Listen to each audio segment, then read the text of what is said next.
Hi there, thanks for being on the programme.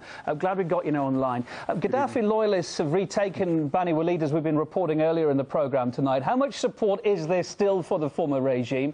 And could they take more towns? We're hearing there is more trouble in towns. Where's this likely to go to, do you think?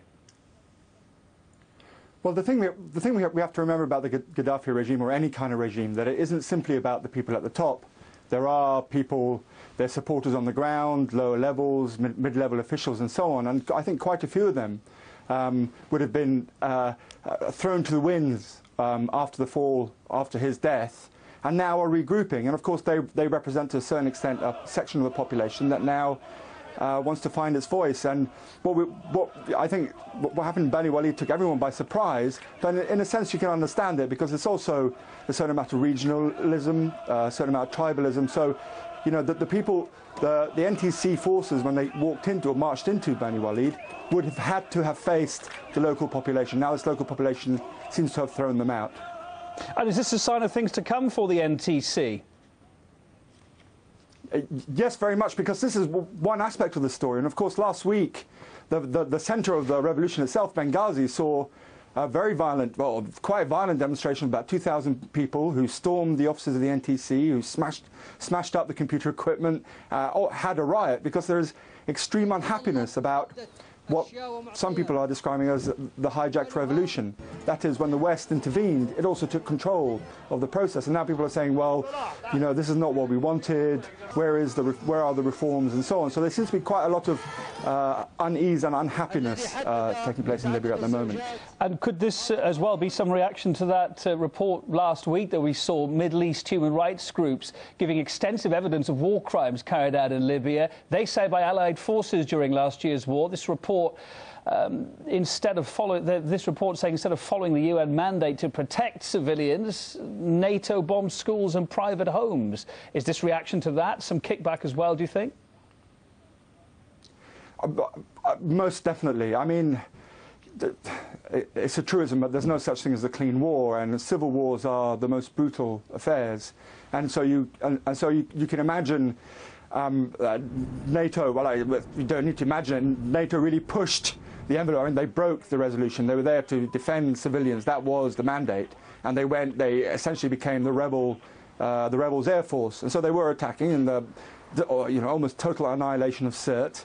The attack on areas considered to be loyal to the old regime and so on. And so I think there's no question that there are many, many people who died on the NATO bombs.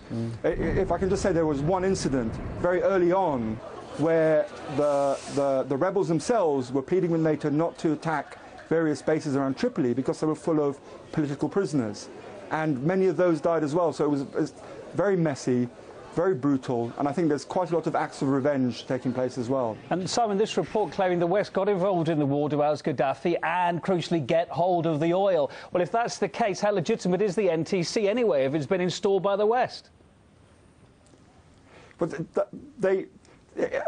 I know it seems a strange thing for me to say, but this wasn't primarily about oil. Gaddafi had already concluded oil deals in 2003 when, you know, he came in from the cold and so on. This is, I think, much more significant than simply oil, if this can be said in honesty, which is there was an attempt by NATO. NATO saw the opportunity to place themselves between two revolutions, the Egyptian and the Tunisian. And of course we have to remember, we're on the eve of the anniversary of the beginning of the Egyptian revolution, the speed in which, after the fall of Mubarak, these revolutions spread across the Arab world.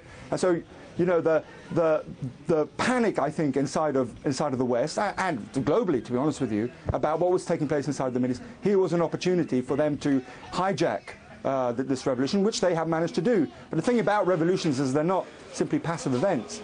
There is a whole awakening of a population in the Middle East, but also in Libya. And people are saying, well, this is not what we had an uprising for. And the victims themselves, you know, the new victims, the old supporters of the old regime, saying, well, you're talking about democracy, where's our inclusion in this? Yeah. And so you get the sense there is this fracturing.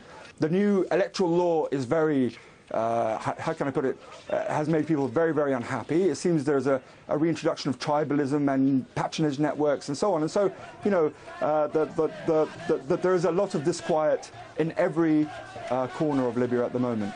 Simon Fro, we've got to leave it there, but thanks ever so much for your thoughts. Thanks for being on RT. Simon Assaf, activist and investigative journalist, they're joining us from London.